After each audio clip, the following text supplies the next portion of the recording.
Imagine a funeral procession moving slowly through the streets of Harlem. Flower cars draped in white carnations. A long black hearse catches the afternoon sun. Mourners dressed in black, walking with the particular stillness that grief demands. Heads lowered, hands folded, feet moving in that quiet, deliberate way that tells a neighborhood something has ended. And somewhere along the route, watching from a distance, are police officers, monitoring every face, taking notes, convinced, absolutely convinced, that what they were witnessing was something more than a funeral. They were right about that. They were just wrong about what it was. For years, a story has circulated in Harlem about a funeral procession connected to one man, Ellsworth Bumpy Johnson. A moment, as the story goes, where strategy, reputation, and psychological pressure collided on a single street.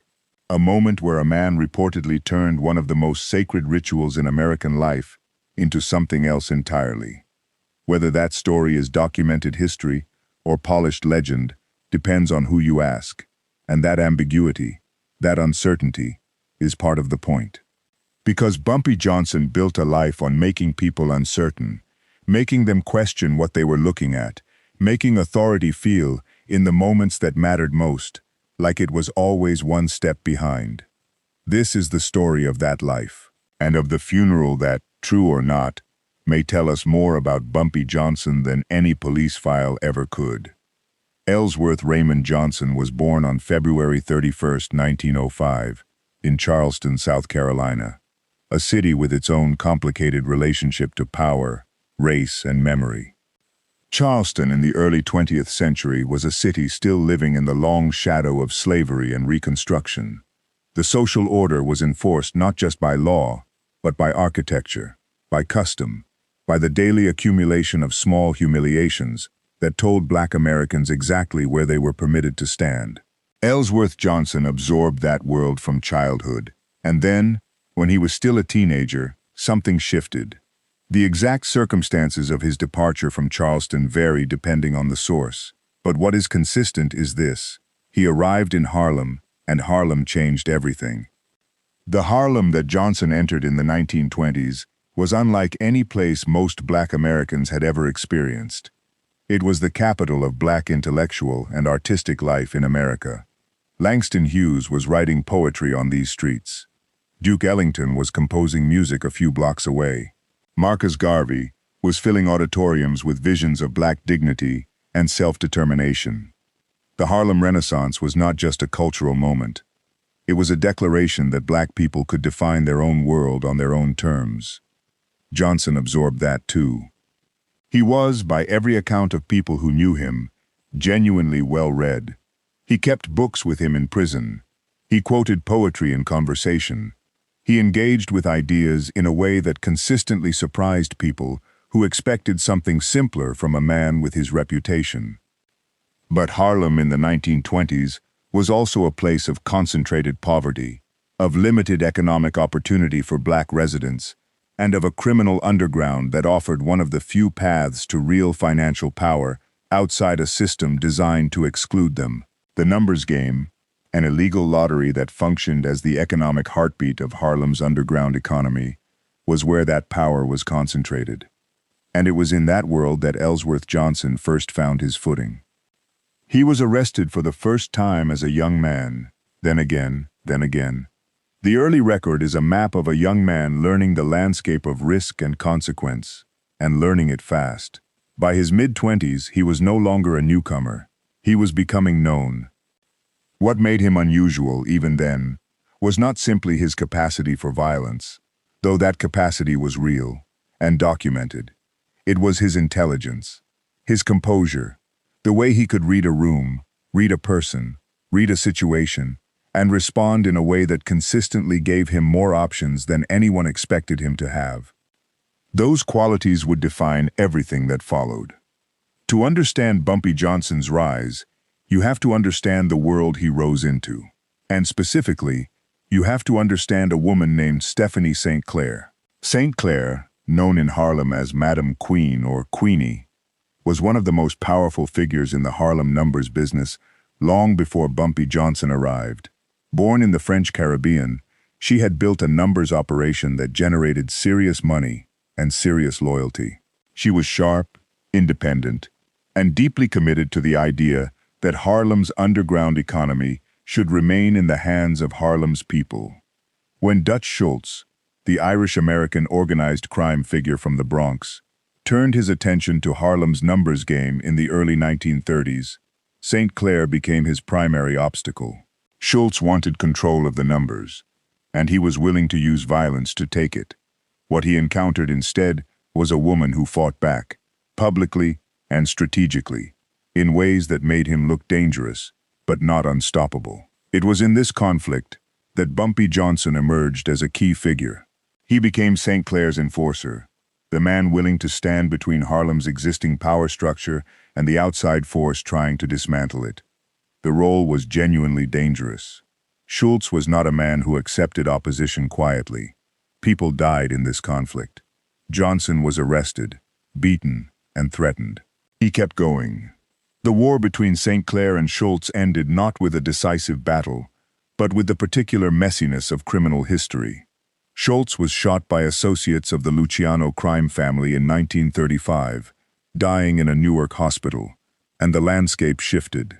Luciano's organization moved into the Harlem numbers business through negotiation rather than war, and Bumpy Johnson became their primary point of contact on the Harlem side of that arrangement. It was a delicate position. He was, in effect, the liaison between Harlem's street-level economy and the Italian-American organized crime structure, a position that required constant negotiation, constant reading of competing interests, and constant management of a community's trust. He did it for decades.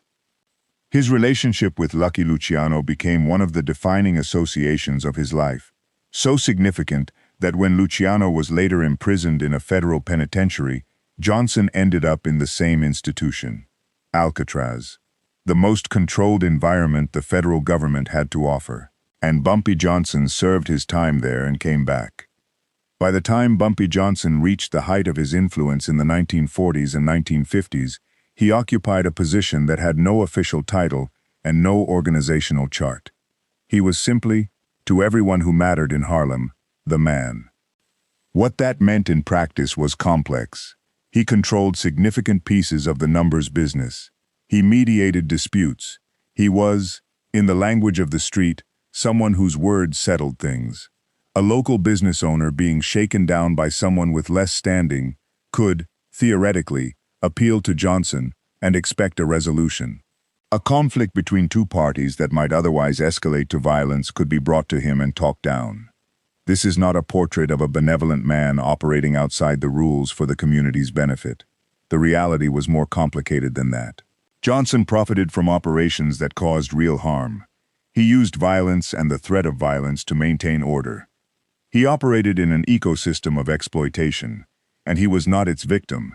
He was, in meaningful ways, one of its architects.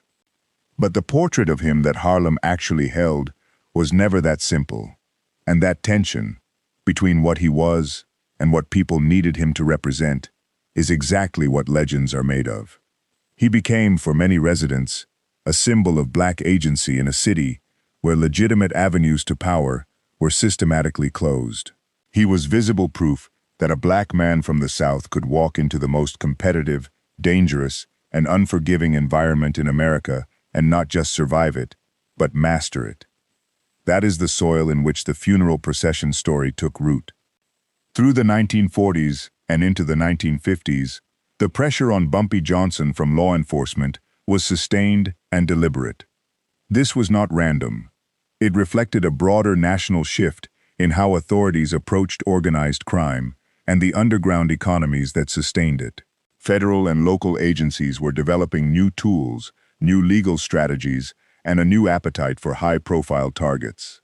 And Bumpy Johnson, by this point, was about as high-profile as Harlem offered. He was arrested repeatedly. He served prison sentences. He was surveilled. His associates were pressured. The strategy was textbook. Apply enough external force to make the target's position untenable, then watch the network collapse around him. What the strategy consistently underestimated was the depth of Johnson's community standing, and his own psychological resilience. Prison did not break him. Multiple incarcerations over decades did not diminish his reputation on the streets in any lasting way. In fact, each return from prison seemed to reinforce something about him, that he could not be permanently removed, that he kept coming back, that the normal tools of institutional pressure did not produce the normal results when applied to him. Part of this was practical. His network was deep enough and loyal enough to survive his absences, but part of it was perceptual. People watched how Bumpy Johnson carried himself under pressure, and what they saw, consistently, was a man who did not crack. That perception became its own form of power, and it created the conditions for a story like the Funeral Procession to emerge and survive. The story, as it has been told and retold across decades, goes something like this. A grand funeral procession moved through the streets of Harlem with all the ceremony the occasion demanded. Flower cars, a hearse, mourners. The full visual language of public grief is performed on the neighborhood's most visible stage. Police officers were watching. They had reason to watch, or believed they did. Surveillance of Bumpy Johnson's activities and associations was ongoing, and a large public gathering connected to him was exactly the kind of event that generated official attention. They watched the procession move. They monitored who attended. They documented what they could. They were certain, the story goes, that something significant was happening beneath the surface of what they could see. And then, nothing. No arrest. No evidence of the crime they expected to witness. No resolution to the surveillance that justified the surveillance. The exact nature of what they supposedly missed varies in the telling. Some versions of the story describe the coffin as empty, or filled not with a body, but with something else. A message, a symbol, a demonstration.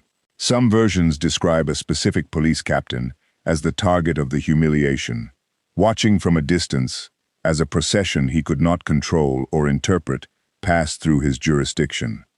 What all versions share is the same essential structure. Bumpy Johnson had, once again, made watching him feel like losing. Now, it is important to say clearly what we can and cannot verify. The specific details of this story, the empty coffin, the named captain, the precise sequence of events, have not been confirmed through primary sources or official records that historians have been able to locate. The story lives in oral tradition, in the accounts of people who knew the streets, in the accumulated memory of a neighborhood that had every reason to celebrate a moment when one of its own appeared to outwit the machinery of official power. That does not make the story worthless. In many ways, it makes it more interesting. Because what a legend chooses to remember about a person tells you something that documented history sometimes cannot. What people needed that person to be, what they saw in him, what made them, decades later, still want to tell the story. Whether or not the funeral procession story happened exactly as described, it is worth examining what it would have meant if it did, because the logic of the move is entirely consistent with who Bumpy Johnson is documented to have been. Confrontation was a trap. Johnson understood this with a clarity that many of his contemporaries did not. A direct physical confrontation with law enforcement would only strengthen the justification for his persecution. A visible act of illegal activity would only provide the evidence they were looking for. The system was designed to absorb confrontation and respond with more force. The funeral procession, if it happened as described, was something else entirely. It was not a confrontation. It was misdirection. It was the application of psychological pressure without providing any legal or physical leverage in return. It forced the people watching it to confront the limits of their own surveillance, to watch something unfold and realize, too late, that they had been performing rather than receiving information. This is the chess player's approach to power. Not how do I defeat my opponent directly, but how do I make my opponent defeat themselves? Sun Tzu, whom Johnson is said to have read, wrote about this. The idea that the supreme art of war is to subdue the enemy without fighting. Whether Johnson would have framed it in those terms, the principle is visible throughout his documented decisions. He survived in an environment that consumed most of its participants, not by being the most violent actor in that environment, but by being the most perceptive one. By the 1960s, Bumpy Johnson was older, and the world around him had changed in ways that were hard to fully absorb. The civil rights movement had reframed the conversation about black power in America in ways that made the underground economy he'd spent his life navigating look different, more complicated, more costly. A new generation of activists was arguing, with real force, that the systems black communities had built to survive within a hostile economy were part of the problem as much as they were solutions. Johnson was not untouched by this.